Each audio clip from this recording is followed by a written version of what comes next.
Sports to the bone family. Greetings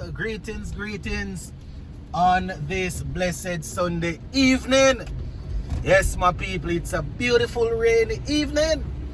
And as I make my way here on the road, we're gonna talk some cricket, lovely cricket. Yeah man, so just give a listening ear and let me know your thoughts in the comment section as per usual. Alright my people, so as we get ready for the continuation of the West Indies Championship, I just want to talk a little bit about a couple of things as it relates to our test team, you know, because I mean it's only a couple more games and we know that the players, they are still trying to see if they can impress the talent identifiers, Coach Darren Sammy, and you know all the people that will be involved in the process of bringing them from this level to the next. So we're going to do a little bit of talking. The comment section will be open. You can let me know your thoughts in the comment section. Alright, so let us take a look at West Indies test team right now as we continue to prepare for Australia. Make no mistake about it, you know, my people. Australia, they will be looking to put, as they would say, set the record straight, you know, so to speak. They'll be looking to show their fans that West Indies winning a game in Australia the other day is not something that they are willing to make happen very often. You know, our West Indies winning against Australia is not something they are willing to make happen very often. And I can tell you, Coach Darren Sammy and this team, they will be looking to reinforce the fact that they are moving forward. You understand? We got that win against them. Then we went to Pakistan and we secured a win against Pakistan. So you can imagine they will definitely want to show that, you know, the team is going in the right direction. It's very difficult to say that because looking at the squad, I personally would say that, you know, I don't know if we can say, yes, this is the settled squad for the test team. You know, some team you can look at it and anytime throughout the year, whether it is franchise cricket going on, whatever is going on, you can look and you can say, yeah man, these 8 or 9 players are bound starters based on how consistent they are. You know, we can't necessarily say that. And when you couple that with a new coach or a new coaching staff, you know, coming in, we worse can't really say that. You know, I don't want it to seem as if I am advocating for us to always look and say, yeah man, these 8 or 9 players, they are must picks. That is not what I am trying to say. What I am saying is that, listen, we need to get to a stage where we can easily identify players because of how consistent they are. We can say, yeah man, if we have a series coming up, it's a surety that these guys will be selected. Not only because of consistency in terms of batting, but them being readily available. There are going to be some guys that we can say, boy, if they play a couple of games, they will be consistent. But how readily available are these players? That is another thing that we have to look at. How readily available, you know, can we say some of these players are.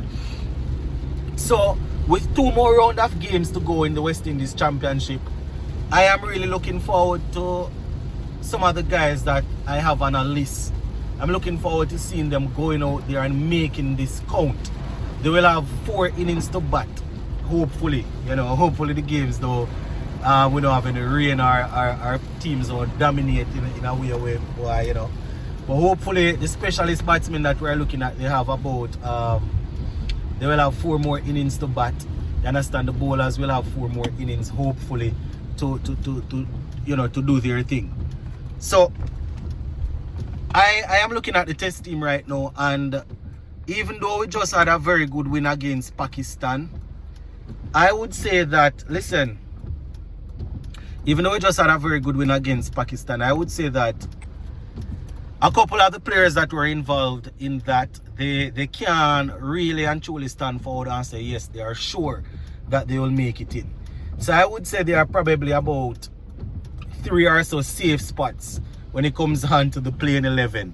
You understand? That's even if we can find so much of them or so many, you know.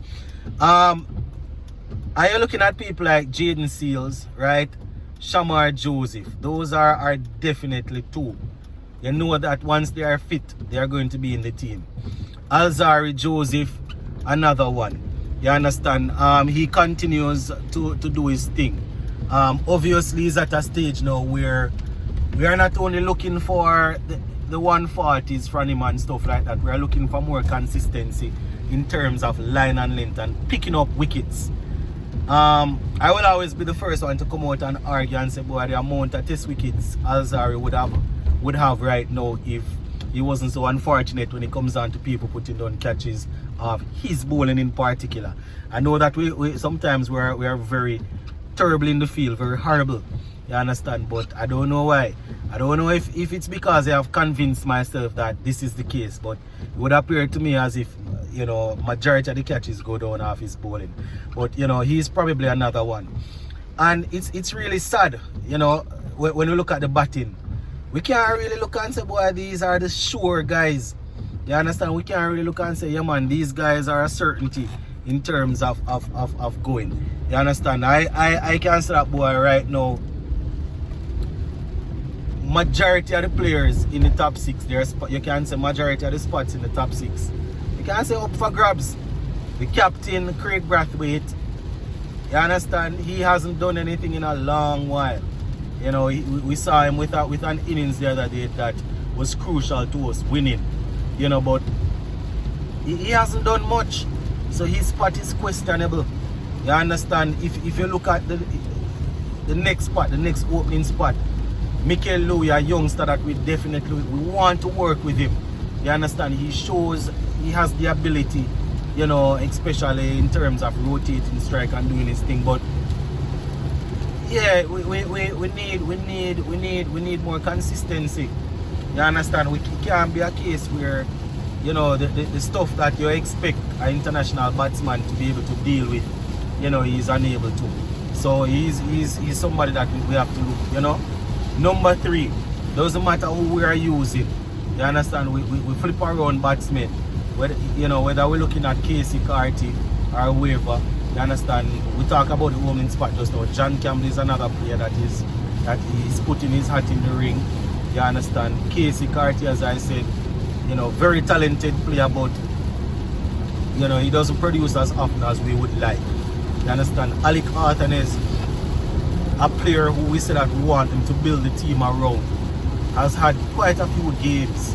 You understand? But in terms of his consistency, you know, not there very much. Sometimes he gets in and I don't know if it's a lack of concentration or what, but you know, he just gives it away.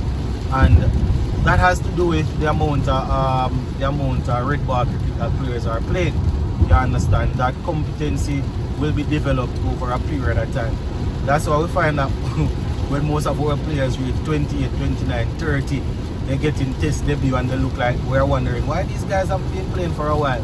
It's because it takes them like 6-7 years to get the amount of experience that some countries get in like 1 or 2 years. You understand? So that is something. Amir Django, we saw him the other day. Very, very technical. He's capable against spin and pace. You know, we see Imlak. So Joshua De Silva. As I said, my people, I can't look and say this is the set top 4, this is the set 5. You understand? When you look into it, most teams, even if they are on a 2, 3, 4 months break from Test cricket, they can look and say, when it's time, these are the players that will be that we can know that. You wake up the selector in the middle of the night, they will say, boy, you want to know, are the coach. These are the guys that will bat from 1 to 5, you know. And then we have 1 or 2 spots that we are still tinkering with are looking to iron out. You understand? But it's the opposite for us. And I know we're going to say that we are in the rebuilding phase. You know, we're going to say that we are in the rebuilding phase, and guys are coming through and they are doing their thing. But I've been hearing this for as long as I have sense enough to understand. You understand? I tell you, my age almost all half a calendar right now. You understand? I have 1 year leave on the calendar. And from I was like 6, 7, 8 and can understand and watching the cricket. It's the same thing happening. And from I can able to reason the game like from age 10, 11 thereabout. You understand? I've been hearing the same things. You know, so I don't know. I don't know. We always hear that it's a young team and guys are coming through. So I don't know why we never ever lucky to have the young players matriculating or coming to a level where we can say, yeah. You understand? So as Darren Sammy and his team look to select that first squad there to go up against Australia, you know, I'm hoping that some of the guys coming out of the championship, they would have earned a spot. You understand? I still can't say, you know, we have players that they're averaging good and they look good, but you know, I can't really look and say, boy, these guys will go out there and they can bat a day and a half, 2 days for us. You know, I can't really say that. You know, it's tough. It's really tough. You know, but we definitely need to try something else. We need to try something else, and I know all the changes can't happen at once, cannot happen at the same time. Darren Sammy coming in, you know, I doubt he'll be able to, unless they're giving him a mandate to do a big overhaul, right? Overhaul. You know, I don't see him replacing the captain and majority of the senior players at the same time. You know, a healthy team, even in the workplace, corporate world or whatever, a healthy workplace or workforce, what happens is things happen in phases, right? You know you're going to lose 1 or 2 guys that are very good. You take your time and you bring in somebody and you let them learn the ropes, learn it, phase in. You understand that? That's how it happens. If you look at other teams, you have guys out there that they're averaging 55, 50, good averaging in their first class system, and they can't just walk into their team, into the test team, unless, you know, they say it's time for them to get an opportunity. They phase them in. You understand? So the team isn't weak, but you reach a stage where not even we don't have senior players that are there, that are constantly playing and performing, that we can say, yeah, you understand, let us use, let us help, let's keep these guys and face these ones in. We're always looking to replace at least 5 or 4 out of the top 6 out of the top order. You know, that's tough. That's tough. So as I said, we have 2 more rounds in the West Indies Championship. I'm hoping that the players they will see it as an opportunity for a final audition. You understand? 4 innings to bat if the games don't finish soon, or 4 innings to bowl if things don't finish off early. You understand? So that is definitely something that I want to see the guys using as a motivation. You know, wouldn't mind if we see a couple more centuries in the last round here, a couple more wickets. And I always say that, you know, when we talk about runs and wickets in the championship, people will always come out and say that doesn't mean they are going to be able to do it at the international level. Anybody with common sense can know that. You understand? Anybody with common sense can know that a man performing at that level doesn't necessarily mean he's going to be able to step up like that. What it means is that you are playing at a level below, and you have shown that you can manage the level that you are playing now, and you show the potential to step up to the next level, where you will have more work in terms of coaches and people to look at, and you know, you'll get more help. So, you know, we just want the guys to play the cricket that's in front of them, and then we will take it from there. But as I said, my people, going to be very interesting to see how the teams go about finishing up. At the top we have who is it again? Guyana and Trinidad and Tobago, you know, fighting for the title. Trinidad looking to win a title for the first time since the mid 2000s. I think 2005, 6 or somewhere there about. Right, they're looking to win a title. Guyana Harpy Eagles, they have been very dominant over the last couple of years, so they are looking to continue that dominancy. You understand? I saw where somebody posted in the comment section a couple weeks ago that the Red Force team, they might have just handed the title to Guyana, because you know we see where Jaden Seals and Anderson Phillip, they will not, you know, they won't be taking any further part in the championship. They are off to do some work in the county over there in England. What I will say is this: I can understand people wanting their countries to win, but I couldn't care less right now if Trinidad and Tobago Red Force, if they are worried about losing those two guys. I couldn't care less. I look at it this way. I look at it as Jaden Seals and Anderson Phillip getting an opportunity to go and bowl in those conditions, getting an opportunity to experience, even though you know they have been there already, getting an opportunity to experience how to manipulate the ball, to move the ball around. You understand? The conditions won't necessarily be the same everywhere you go, but getting different coaching tips from different coaches, you understand, they can put something to their game and it will become beneficial to West Indies team. So as much as how they from a national standpoint, you understand, teams will be gutted about losing their players. Barbados will probably be gutted about losing Kemar Roach and team, but right now I want him to go over there and play. I want him to be as good as best shape as possible for when we take on Australia. You know, hopefully nobody picks up any niggles or anything like that, and you know they can get themselves ready for Australia. But you know, it's always good. It's higher competition. So you know, I'm happy that they're over there. So when they are pity our batsmen aren't producing, or they are not performing at the level where a county team can say, let's take a chance with this youngster. You understand? I've said it before, they rather take chances with their own youngsters to develop them. They're not going to develop other people, players. They're bringing in players from overseas. They want guys that will help them win.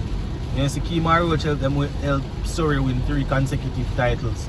You know, see, them something that they want people that can help them. You understand? So we're going to pay attention to the last couple of games in the West Indies Championship, the final 2 rounds, and we will see how it goes from there. We're going to leave it right there for now, my people. Just continue to stay safe, and we'll touch base again soon. Big up.